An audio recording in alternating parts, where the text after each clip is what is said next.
আসসালামু আলাইকুম আরহামতুল্লাহি ওবারাকাতুহ।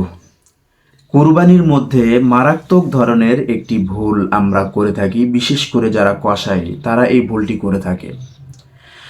তা হচ্ছে কুরবানির পশুর গলার 4টি রগ কাটার পরেও হাড়ের ভিতরে একটি রগ থাকে, যে রগটিতে চাকু দিয়ে খোঁচা দেয়।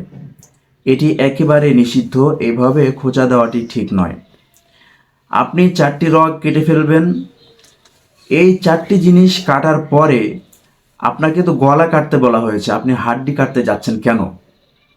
আর হাড়ের ভিতরে যে রগটি রয়েছে, যেটাতে গুঁতা দেওয়ার কারণে পশু তাড়াতাড়ি মারা যায়, এটা আপনি মনে করেন, আসলে সেই কাজটি করা অনুচিত।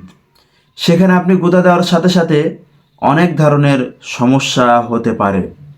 বিশেষ করে ওই জায়গায় খোঁচা মারলে পশুর দেহের ভিতরে গোস্তের বিভিন্ন জায়গায় রক্ত জমাট বেঁধে থাকে।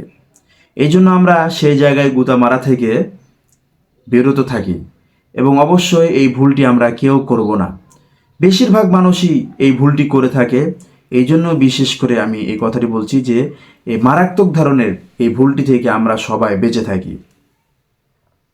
সম্মানিত দর্শক মণ্ডলী, অবশ্যই আশা করি ভিডিওটি ভালো লেগেছে, এবং কথাগুলো যদি ভালো লাগে, আপনার কল্যাণ যদি বয়ে আনতে পারে এই কথায়, আপনি যদি ভুল থেকে বাঁচতে পারেন, তাহলে অবশ্যই আমাদের চ্যানেলটিকে সাবস্ক্রাইব করে একটি লাইক দিয়ে আমাদের সাথেই থাকুন।